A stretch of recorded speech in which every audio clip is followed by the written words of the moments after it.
شروع کرتے ہیں اللہ کے بابرکت نام سے جو انتہائی عالی رتبہ اور بہت جلیل القدر ہے۔ سب تعریفیں میرے رب العزت کے لیے ہیں۔ الصلاۃ والسلام علیکہ یا سیدی یا رسول اللہ صلی اللہ علیہ وآلہ وسلم۔ اور میرے بہت سے لسنرز کہتے ہیں آپ تھوڑا تیز بولا کریں، بہت سلو بولتی ہیں، اور کچھ کہہ دیتے ہیں کہ آپ بہت تیز بولتی ہیں، تو مجھے سمجھ نہیں آ رہی میں کس کی بات مانوں۔ اور بڑھتے ہیں آج کی خوفناک کہانیوں کی طرف۔ آج کی خوفناک کہانی میرے ساتھ فہد نے کراچی سے شیئر کی۔ فہد کہتے ہیں کہ اپنی بہن، چھوٹی بہن کی ایک خوفناک اور ڈرا دینے والی کہانی شیئر کرنا چاہتا ہوں۔ یہ کہانی صرف خوفناک ہی نہیں بلکہ بہت زیادہ دکھی بھی ہے۔ میری چھوٹی بہن جو کہ ہر ٹائم بیمار رہتی تھی، وہ زیادہ بولتی نہیں تھی۔ سب چاہتے تھے کہ وہ لوگوں سے باتیں کرے، سب کے ساتھ خوش رہے، لیکن ایسا کچھ بھی نہیں تھا۔ ان کا کہنا تھا کہ ان کی چھوٹی بہن کا نام علیزہ ہے، اور علیزہ کسی سے بھی زیادہ پیار نہیں کرتی تھی۔ پیار تو دور کی بات، اگر کوئی اس سے پیار کرنے لگتا تھا تو اس کو بہت غصہ آتا تھا۔ وہ زیادہ تر اکیلے تنہا رہتی تھی۔ جیسی اس کی عمر 10-12 سال ہوئی تو اس نے اپنا کمرہ امی سے الگ کر لیا۔ ہمیں یہ چیز کافی عجیب لگتی تھی، اتنی چھوٹی بچی ایسے کیسے کر سکتی ہے، لیکن وہ اکیلے ہی خوش رہتی تھی۔ وہ بہت سینسٹیو تھی، پھر ہم اس کی ہر بات مانا کرتے تھے، کیونکہ اگر اسے ہلکا سا بھی کچھ کہہ دو تو وہ رونے لگ جاتی تھی۔ ایسے سینسٹیو لوگ ہوتے ہیں۔ اور وہ کہتے ہیں کہ اس کے بعد کچھ عرصے کے بعد جب علیزہ زیادہ بڑی ہوئی تو اب نوبت یہاں تک آ گئی تھی کہ وہ پڑھنے بھی نہیں جاتی تھی۔ اس کو کوئی بھی اچھا نہیں لگتا تھا، سارا دن ایک کمرے میں بند رہتی تھی، اور جب اسے بلایا جاتا تھا تو وہ غصہ کرتی تھی اور یہ کہتی تھی کہ تم لوگوں نے مجھے کیوں بلایا، مجھے اکیلے رہنے دو۔ ایک دن علیزہ کے ساتھ ایک عجیب و غریب واقعہ پیش آیا۔ وہ اٹھ کر باہر آئی اور یہ کہنے لگی کہ مجھے یوں لگ رہا ہے جیسے کوئی میرے سر میں بہت زور سے تھپڑ مار رہا ہو۔ ہم نے کہا یہ تمہارا وہم ہوگا، کیونکہ تم ہر ٹائم غصے میں رہتی ہو، اسی لیے تمہیں یہ ساری باتیں محسوس ہو رہی ہیں۔ لیکن وہ اونچا اونچا چیخ رہی تھی اور یہ کہہ رہی تھی کہ نہیں، میں جھوٹ نہیں بول رہی، کوئی میرے سر میں بہت زور سے تھپڑ مار رہا ہے۔ یہ بات سن کر ہم لوگ بھی ڈر گئے اور ہم اسے فوراً ڈاکٹر کے پاس لے کر گئے۔ ڈاکٹر نے اس کو چیک کیا اور کہا کہ یہ بالکل نارمل ہے، اس کے ٹیسٹ بالکل نارمل آئے ہیں، ایسا کچھ نظر نہیں آ رہا جسے یہ فیل ہو کہ اس کو کوئی پرابلم ہو۔ خیر، طبیعت زیادہ خراب ہونے لگی۔ ڈاکٹر نے انجیکشن دیا اور وہ بڑی مشکل سے سوئی اس انجیکشن کے ساتھ بھی۔ اب ہم لوگوں کو یہ سمجھ نہیں آ رہی تھی کہ اس کی ایج 13-14 سال ہو چکی تھی اور ہم اس کا کوئی روحانی علاج نہیں کروا رہے تھے۔ ہم لوگ پھر ایک عامل کے پاس گئے، کیونکہ وہ میڈیسن جو ڈاکٹر دیتے تھے وہ کچھ دیر تو آرام دیتی تھی، لیکن اس کے بعد حالت پھر ویسے ہی ہو جاتی تھی۔ ہم لوگ پھر ایک ڈاکٹر کے پاس گئے اور اس ڈاکٹر نے جب اس کو دیکھا تو وہ کہتے ہیں کہ عبادت گزار تھے وہ جو ڈاکٹر صاحب تھے، اور انہوں نے دیکھ کر کہا کہ ادھر آ کر تم پیسے ہی ویسٹ کرو گے، کیونکہ بچی کو مسئلہ کچھ روحانی لگتا ہے، کیونکہ کافی عرصے سے میں اس بچی کا علاج کر رہا ہوں لیکن اس کی طبیعت میں کوئی سدھار نہیں ہے۔ ہر دفعہ میں میڈیسن چینج کرتا ہوں لیکن وہ میڈیسن اس کو آرام نہیں دیتی، بہتر ہے کہ کسی روحانی بندے کے پاس اس کو لے کر جائیں۔ اب ایسا روحانی بندہ ہم کہاں سے ڈھونڈیں؟ زیادہ تر لوگ تو جھوٹ بولتے ہیں، لوگ تو عبادت کے نام پر بھی جھوٹ بول دیتے ہیں، تو ہم کس کے پاس جائیں؟ خیر، اب ڈاکٹر صاحب تو ہمیں یہ نہیں بتا سکتے تھے، تو انہوں نے بس یہ کہا کہ گھر جائیں، نماز پڑھیں اور اپنی بچی کے لیے دعا کریں، اللہ ضرور کوئی راستہ نکالے گا، بے شک دعائیں قبول ہوتی ہیں۔ اور انہوں نے دعا کی اپنی بیٹی کے لیے، اور اب وہ سیدھی ڈائریکشن میں تھے، یعنی ڈاکٹری مسئلہ نہیں تھا۔ بچی جیسے ہی ہوش میں آتی تھی اور یہ کہتی تھی کہ کوئی میرے سر پہ تھپڑ مار رہا ہے، وہ اتنی لاغر ہو چکی تھی، وہ اتنی تکلیف میں تھی کہ وہ بے ہوش ہو جاتی تھی، سارا دن روتی تھی۔ گھر میں ایک تکلیف کا ماحول بنا ہوا تھا، تمام لوگ بہت پریشان تھے اس کو لے کر۔ خیر، اس کے بعد ہمیں ایک عامل کا پتہ لگا۔ خیر، وہ عامل تو نہیں تھے لیکن وہ کامل بھی تھے، یعنی وہ عبادت گزار بھی تھے۔ میری بہن کی قسمت اچھی تھی، کہ ہم ان کے پاس چلے گئے۔ جیسے انہوں نے علیزہ کو دیکھا تو انہوں نے دیکھ کر کہا، 3 کالے جن بچی کے سر کے اوپر بیٹھے ہوئے ہیں، آج سے نہیں بلکہ بچپن سے، جب سے یہ پیدا ہوئی ہے یہ بیمار ہے، تم نے کبھی اس کا علاج نہیں کروایا۔ جس پر میرے ابو نے کہا کہ ہم ان چیزوں پہ یقین نہیں کرتے۔ اب آ کر بچی کی حالت بہت زیادہ خراب ہو گئی تھی، ڈاکٹر کی دوائیں بھی کوئی آرام نہیں دے رہی تھیں، جس کی وجہ سے ہمیں آپ کے پاس لانا پڑا۔ انہوں نے کہا کہ فی الحال تو میری نماز کا ٹائم ہے اور نماز کے بعد تم لوگوں سے بات کروں گا۔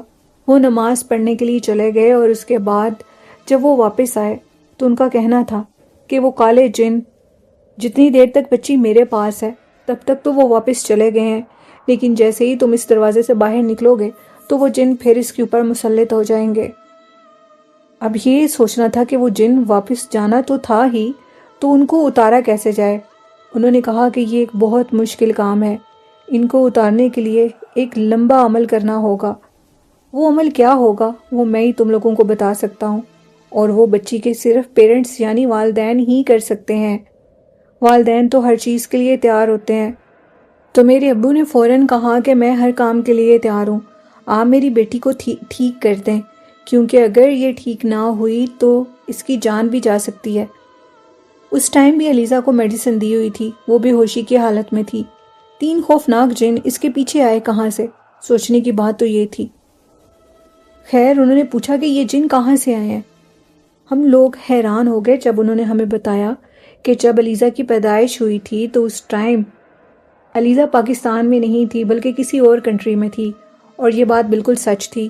اس ٹائم میری امی کسی اور ملک میں تھیں، یہ انہوں نے مینشن نہیں کیا وہ کس کنٹری میں تھیں، اور وہ کہتے ہیں کہ اس کے بعد ہی جہاں پر اس کی بچی کی پیدائش ہوئی تھی وہیں پر وہ خوفناک جنات تھے، اور ایج کے ساتھ ساتھ وہ اس کے اوپر اور مسلط ہو جائیں گے، یہاں تک کہ اگر آپ نے اس کا مکمل علاج نہ کیا تو بچی کو پاگل کر دیں گے۔ جتنی بھی زندگی ہے وہ پاگل پن میں ہی گزرے گی اور قید میں گزرے گی۔ یہ بات ڈرا دینے والی تھی۔ ایک دفعہ تو ہم سب لوگ ڈر گئے تھے۔ وہ خبیث جن جو بیٹی کے اوپر تھے ان کو اب کیسے اتارا جائے، یہ بات بہت زیادہ مشکل تھی۔ ان اللہ والوں نے ابو سے کہا کہ یہ عمل خالی تم اکیلے نہیں کر سکتے، میں تمہارا ساتھ دوں گا، کیونکہ تم ان کے متعلق نہیں جانتے۔ تمہیں کراچی سے لاہور جانا ہوگا اور یہ سارا عمل تم دریائے راوی کے کنارے پر کرو گے۔ دریائے راوی کے کنارے پر جانا تو بہت مشکل کام تھا، میں اپنا کاروبار چھوڑ کے کیسے جا سکتا ہوں؟ میرے ابو نے فوراً ان کو جواب دیا۔ تو انہوں نے کہا پھر بیٹی کی زندگی سے ہاتھ دھو بیٹھو گے؟ انہوں نے کہا نہیں، میں ایسا نہیں کروں گا، بلکہ آپ جو کہیں گے وہ کرنے کے لیے میں تیار ہوں۔ میں بھی پاس بیٹھا تھا۔ فہد کہتے ہیں کہ میں نے اپنے ابو سے کہا کہ ابو اگر آپ مجھے اجازت دیں، اور ویسے بھی یہ بزرگ میرے ساتھ ہیں اور میں آپ سے زیادہ جوان اور طاقت میں ہوں، میں یہ عمل کروں گا، میں اپنی بہن کو بچاؤں گا۔ بھائی تو بہنوں سے ہمیشہ ہی پیار کرتے ہیں اور بہنیں بھی بھائیوں سے پیار کرتی ہیں۔ فہد کہتے ہیں کہ میں علیزہ سے بہت پیار کرتا تھا، اس لیے میں نے ابو سے کہا کہ ابو آپ مجھے اس کام کی اجازت بھی دیں اور دعا بھی دیں۔ ابو نے پہلے سوچا، امی نے کہا نہیں تم نہیں جاؤ گے، لیکن میں نے ان سے بھی کہا کہ میں جاؤں گا اپنی بہن کے لیے، مجھے جانے دیں، اور پھر میں گیا۔ میں نے اپنے والدین سے دعا لی اور کہا کہ میں ان کے ساتھ جاؤں گا اور علیزہ کو ہر حال میں ان خبیث جنات سے چھٹکارا دلواؤں گا۔ اور اس طرح پھر وہ دن آ گیا جب میں نے ان عامل کے ساتھ جانا تھا۔ انہوں نے ایک بھاری معاوضہ لیا تھا جو ان کا حق بھی بنتا تھا، کیونکہ انہوں نے بہت محنت کی تھی ہمارے کام کے اوپر، ان کی جان بھی ہتھیلی پر تھی۔ یہ بہت بڑا چلا تھا جو میں نے اپنی بہن کے لیے کرنا تھا، اور اس میں کوئی گارنٹی نہیں تھی، جان بھی جا سکتی تھی۔ یہ بات انہوں نے راستے میں بتائی مجھے۔ ہم نے دریائے راوی کے کنارے پر جو عمل کرنا تھا وہ بہت مشکل تھا، شدید سردی کی راتیں تھیں جن میں اس عمل کو کرنا تھا، اور اب ادھر ہم لوگ پہنچ چکے تھے۔ وہ کہتے ہیں کہ ادھر آلریڈی بہت سے جنات ہیں، حد سے زیادہ جنات ہیں دریائے راوی کے کنارے پر، اور ان جنات کے ساتھ کیسے لڑنا ہے اس کے متعلق میں تمہیں بتاؤں گا۔ میں بھی تمہارے ساتھ ادھر ذکر کروں گا اور تم بھی میرے ساتھ بیٹھ کر ادھر اس ذکر کو کرو گے۔ میں تمہیں جو باتیں سمجھاؤں گا ان کو تم نے یاد رکھنا ہے، چاہے جو مرضی ہو جائے۔ کچھ ضروری باتیں ہیں، جس حصار میں ہم بیٹھے ہوں گے اس حصار کے باہر تمہیں کچھ بھی نظر آئے، تمہارے والدین کو کچھ ہو گیا، بہن کو کچھ ہو گیا یا کچھ بھی ایسا، وہ سب جھوٹ ہوگا، کیونکہ چلے کے دوران ایسا ہوتا ہے اور تم نے ان باتوں کو یاد رکھنا ہے۔ یہ ایک عام بات ہے، شاید عام سے عام انسان بھی اس کے متعلق جانتا ہو کہ جب کسی عمل کا چلا کیا جاتا ہے اور یہ چلا تم جنات کو قید کرنے میں نہیں بلکہ اپنی بہن سے اتارنے کے لیے کر رہے ہو، تو اس میں بھی اگر کچھ ایسا نظر آئے گا تو تم اس دائرے کو کراس نہیں کرو گے۔ اگر تم نے دائرے کو کراس کر دیا تو پھر ساری زندگی کے لیے تم بھی اور تمہاری بہن بھی پوزیسڈ ہو جائیں گے۔ تو اب فہد نے کہا کہ آپ بے فکر رہیں۔ فہد کہتی ہیں کہ میں باوضو ہو کر درود پاک پڑھ کر اپنے اوپر حصار کر کے ان کے ساتھ اس حصار میں بیٹھ گیا۔ حصار انہوں نے کر دیا اور اس کے بعد میں نے اپنی آنکھوں کو بند رکھا۔ ان اللہ والوں نے کہا تھا کہ بہتر ہے کہ آنکھوں کو بند رکھو، کسی بھی آواز پر کوئی دھیان مت دو، تمہارا دھیان تمہاری عبادت کی طرف ہونا چاہیے، کوئی جو مرضی کرے۔ فہد کہتے ہیں میں نے اس چیز کو صرف سمجھا کہ میرا دھیان صرف میری عبادت کی طرف ہوگا۔ جیسے ہی میں نے اپنی آنکھوں کو بند کیا اور جو کلمات وہ مجھے پڑھا رہے تھے اس میں نے سب کچھ دیکھنا شروع کر دیا۔ میں نے دیکھا کہ میری بہن علیزہ اپنے کمرے میں بیٹھی ہوئی ہے اور اسی دوران 3 چھوٹے قد کے کالے سیاہ جن میری بہن کے کمرے میں ہیں اور وہ تینوں اس کی سر والی سائڈ پر ہیں، اس کو مارتے ہیں، ایون کہ وہ اتنے گندے اور ناپاک ہیں کہ وہ کچھ اور بھی میری بہن کے ساتھ کرنے کی کوشش کرتے ہیں لیکن ان میں وہ کامیاب نہیں ہوئے، جس کی وجہ سے وہ اس کو مارتے ہیں۔ یہ اللہ کا فضل تھا، والدین کی دعائیں تھیں جو بچی کی عزت بچی ہوئی تھی، لیکن وہ خبیث جنات بہت سخت تھے اور مسلسل میری بہن کے سر میں تھپڑ مار رہے تھے، جس سے علیزہ بہت تکلیف میں تھی، اور جو روحانی عمل یہ بزرگ اس کو دے کر آئے تھے اس سے ان کے ان تھپڑوں کا اثر کم ہو رہا تھا، یہاں تک کہ ہمیں یہ کام کے لیے پورے 41 دن چاہیے تھے۔ 41 دن جب بھی میں آنکھیں بند کرتا تھا تو علیزہ کی ساری کہانی میری آنکھوں کے سامنے آ جاتی تھی، اور وہ 41ویں دن میں تو وہ جنات بہت کم ہو چکے تھے، یہاں تک کہ جیسے ہی وہ علیزہ کے کمرے میں پاؤں رکھنے لگتے تھے تو ان کے پیر جلنے لگتے تھے۔ میں یہ سارا کچھ دیکھ کر حیران تھا۔ ابھی تک میں نے ان سے کچھ بھی ذکر نہیں کیا تھا، میں یہ چاہتا تھا کہ وہ اپنے کام کو اور طریقے سے اور طرح اچھا کر لیں، پوری طرح اچھا کر لیں، اور پھر وہ بھی دن آ گیا۔ انہوں نے یہ چلا پورا کر لیا اور پھر مجھ سے پوچھا کہ بتاؤ بیٹا، تم نے کیا محسوس کیا، تم نے اس عمل کے دوران کیا کچھ دیکھا، سیکھا؟ وہ کہتے ہیں کہ جب میں نے یہ فہد نے کہا کہ میں نے یہ عمل کیا تو مجھے ایک تو اپنے ارد گرد کبھی محسوس ہوتا تھا کہ جیسے ڈھیر سارا پانی آ گیا ہو اور وہ پانی مجھے بہا کر لے جائے گا، گو کہ میری آنکھیں بند ہوتی تھیں لیکن مجھے پانی محسوس ہوتا تھا، مجھے یوں لگتا تھا کہ میں دریائے راوی کے اس پانی میں ڈوب رہا ہوں۔ کبھی مجھے محسوس ہوتا تھا کہ میرے ارد گرد ڈھیر ساری آگ ہے اور وہ آگ مجھے جلا کے راکھ کر دے گی، لیکن میں ان تمام باتوں کو اپنے سر پہ سوار کیے بنا آگے بڑھتا جا رہا تھا اور روز ایک نئے عزم سے آتا تھا۔ آخری دن کے جو عمل میں نے دیکھا کہ ان جنات کے پیروں کو آگ لگ گئی ہے، وہ کہتے ہیں کہ وہ چیز میں بیان ہی نہیں کر سکتا کہ وہ خیال میں نے کیسے وہ میں نے دیکھا اور وہ کیا چیز تھی جس نے ان کو جلا کے راکھ کر دیا۔ اور جیسے ہی ان کے پاؤں جلے اور اس کے بعد جو میرے ساتھ عامل بیٹھے تھے واقعی وہ بہت پہنچے ہوئے تھے اور ان کے پاس وہ چیزیں حاضر ہو گئیں۔ حاضر ایسی ہوئی مجھے پتہ لگا کہ وہ ان سے باتیں کر رہے تھے، دورانِ چلا وہ اس سے باتیں کر رہے تھے اور یہ کہہ رہے تھے کہ شیاطین جنات اب ادھر حاضر ہو چکے ہیں، تم اپنی پڑھائی کو جاری رکھو گے اور ان کی کسی بات کا جواب نہیں دو گے۔ اللہ کا فضل تھا میرے پہ، والدین کی دعائیں تھی میرے ساتھ، درود ابراہیمی کی رحمت تھی، اللہ پاک میرے ساتھ تھے، اور اس کی وجہ سے وہ کہتے ہیں کہ میں ان شیطان کی شیطانی وسوسوں سے بچ گیا، میں نے ان کی کسی چیز پر کوئی کان رکھے ہی نہیں۔ اس دوران مجھے اپنے گھر والوں سے بالکل بات نہیں کرنی تھی، خاموش رہنا تھا، ان کو کچھ بھی نہیں بتانا تھا، بلکہ 41 ڈیز پورے ہونے کے بعد ان کی کال کا ویٹ کرنا تھا تاکہ وہ بچی کی حالت کے متعلق بتا سکیں۔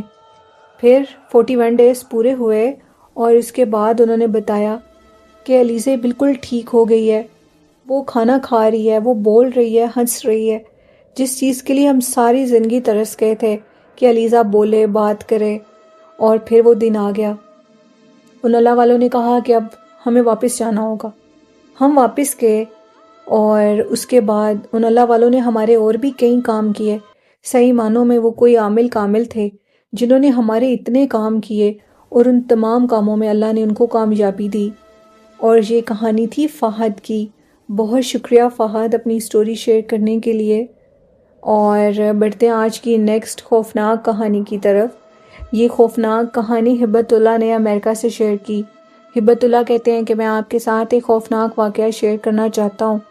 یہ واقعہ انہی ونٹرز کا ہے۔ میں نومبر میں پاکستان آیا تھا، اور وہ جس گاؤں میں رہتے ہیں اس کا نام تو انہوں نے آج مینشن نہیں کیا۔ ان کا کہنا تھا کہ ہم لوگوں کا جو گاؤں ہے وہ بہت زیادہ ہانٹڈ ہے، اور جس جگہ پر میرا ڈیرا ہے وہاں پر تو کہتے ہیں کہ چڑیلیں بھاگتی ہیں رات کے ٹائم، جو کہ بالکل سچ ہے۔ وہاں پر رات کے ٹائم چڑیلوں کا بسیرا ہوتا ہے۔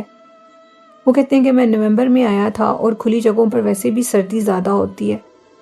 اس رات میں اپنے ڈیرے پر ہی سویا تھا۔ میں رات کو سو رہا تھا، اچانک سے میرے روم کا دروازہ نوک ہوا۔ میں اٹھا، میں نے باہر سے دیکھا، باہر کوئی نہیں تھا۔ اچانک سے میری نظر پڑی تو مجھے دور کوئی سایہ کھڑا ہوا دکھائی دیا۔ میں نے پوچھا کون ہے، جس پہ کوئی نہیں بولا۔ مجھے کافی تجسس ہوا۔ آدھی رات کے ٹائم، تقریباً وہ کہتے ہیں کہ رات 3 ساڑھے 3 بجے کا ٹائم تھا، اور کون ہو سکتا ہے؟ سردیاں بھی تھیں۔ میں نے پھر پوچھا تم کون ہو، لیکن وہ خاموشی سے میری طرف کمر کیے ہوئے جو بھی تھا وہ کھڑا ہوا تھا۔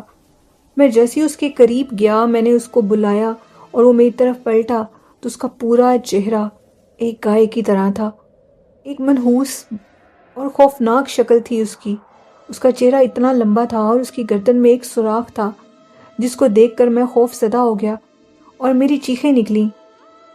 مجھے حالانکہ اتنا ڈر نہیں لگتا، لیکن وہ اتنی ہیبت ناک تھی۔ اس کی ساری باڈی کے اوپر بال تھے۔ وہ کوئی چڑیل آفت لگ رہی تھی مجھے، جسے دیکھ کر میں دیوانہ وار اپنے کمرے کی طرف بھاگا۔ میرے نوکر بھی آ گئے اور انہوں نے مجھ سے پوچھا کہ کیا ہوا، جس پر میں نے کہا کہ سب اندر چلو، کوئی بھی باہر نہ رہے۔ ہم لوگ اندر آ گئے، دروازے کو لاک کیا، اور انہوں نے پوچھا کہ صاحب جی آپ کو کیا ہوا تھا، جس پر انہوں نے کہا کہ اس طرح میں نے کوئی چیز دیکھی ہے، جس پر انہوں نے کہا کہ ہاں ہم آپ کو بتانا بھول گئے تھے۔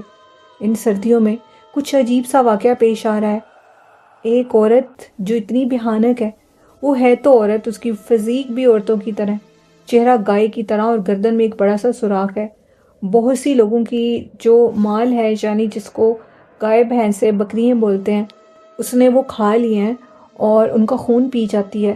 پتہ نہیں یہ بلا کہاں سے آئی ہے، اس کے متعلق کوئی نہیں جانتا کہ یہ کہاں سے آئی ہے، لیکن ان سردیوں میں یہ بہت زیادہ لوگوں کو تنگ کر رہی ہے، جس کی وجہ سے اگر دروازہ نوک ہو دوبارہ تو آپ نے دروازہ نہیں کھولنا۔ اسی وجہ سے ہبت اللہ کہتے ہیں کہ ہم نے اپنے تمام مویشی ایک کمرے میں بند کیے ہوئے تھے۔ جب میں آیا تھا تو مویشیوں کے کمرے کے باہر کوئی نقش بھی لگا ہوا تھا، روحانی نقش۔ شاید اس کی لگانے کی وجہ یہ تھی کہ وہ چڑیل آفت ادھر جا نہ سکے، جو کہ ادھر لوگوں کے مویشیوں کو کھا رہی تھی۔ انہوں نے مجھے بتایا کہ یہ نقش ہم نے اسی لیے لگوایا تھا کیونکہ ہم نے جب نقصان کی خبر سنی تو فوراً کسی اللہ والے سے یہ نقش لیا، اور انہوں نے کہا کہ ان کو کمرے میں بند کر دو۔ دن کے ٹائم تو یہ باہر ہی ہوتی ہیں، لیکن رات کے ٹائم ہم ان کو کمرے میں فوراً بند کر دیتے ہیں۔ مغرب ہونے سے پہلے تمام مویشی ایک بڑے احاطے میں بند ہوتے ہیں، جس کی 4 دیواری اور اس کے آگے دروازہ بھی لگا ہوا ہے۔ تو ان کا کہنا تھا کہ یہ تو تم لوگوں نے اچھا کیا۔ ہبت اللہ کہتے ہیں کہ جب سے میں نے اس کا چہرہ دیکھا، شاید وہ کہتے ہیں کہ میں ہفتہ بھی پاکستان میں نہیں رکا۔ وہ اتنی ہیبت ناک تھی، اگر کوئی عام دل کا انسان اس کو دیکھ لیتا تو اس کا دل منہ سے باہر آ جاتا۔ وہ اتنی خوفناک تھی، اور وہ عورت کے روپ میں تھی۔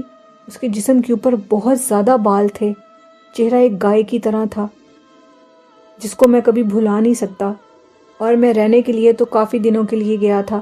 میں نے سوچا تھا کہ ساری ونٹرز میں اپنے پاکستان میں گزاروں گا، لیکن وہ میرا سوچنا ہی رہ گیا، اور میں فوراً واپس آ گیا۔ میرے بچے بیوی مجھ سے پوچھنے لگے کہ آخر ایسا کیا ہوا ہے، تو میں نے ان کو تو کچھ نہیں بتایا کہ وہ ڈر جائیں گے اور شاید پھر کبھی پاکستان جائیں ہی نہ، تو اسی لیے میں نے ان کو تو کچھ نہیں بتایا، لیکن آپ کے چینل پر اس سٹوری کو شیئر کر رہا ہوں۔ بہت شکریہ ہبت اللہ اپنی سٹوری شیئر کرنے کے لیے۔ تو ایسی چیزیں ہوتی ہیں، گاؤں میں بھی ہوتی ہیں، اور شہروں میں تو مجھے لگتا ہے کہ کام ہوتی ہیں لیکن وہ اس طرح سامنے نہیں آتی۔ جو گاؤں کے لوگ ہوتے ہیں وہ اور ٹائپ کے ہوتے ہیں، وہ باہر ڈیروں پر سوتے ہیں اور کھلی جگہوں پر میرے خیال سے یہ چیزیں زیادہ اپنا آپ واضح کرتی ہیں۔ تو یہ تھی آج کی خوفناک کہانیاں۔ میرے لسنرز کو کیسی لگتی ہیں میرے چینل کی سٹوریز؟ اپنا فیڈ بیک ضرور دیا کریں، اور آپ بھی اپنی خوفناک کہانیاں شیئر کر سکتے ہیں ڈسکرپشن میں میرے ای میل آئی ڈی پر۔ جس نے بھی سٹوری شیئر کرنی ہو وہ ای میل کر دیا کریں، اور والدین جیسی خوبصورت نعمت کی قدر کریں، ان سے محبت اور پیار کریں، کبھی جھوٹ مت بولیں، کسی کو دھوکہ نہ دیں اور کسی کی زندگی خراب مت کریں، کیونکہ جو دھوکہ دیتا ہے وہ آپ صلی اللہ علیہ وسلم کی امت میں سے نہیں ہو سکتا۔ اسی کے ساتھ نیلم کو اجازت دیجیے۔ اپنے پیرنٹس کا بہت سا خیال رکھیے گا، سردی ہے اور ان کو اس ٹھنڈ میں باہر مت جانے دیجیے گا، بچوں کا بھی۔ اللہ حافظ، اللہ نگہبان۔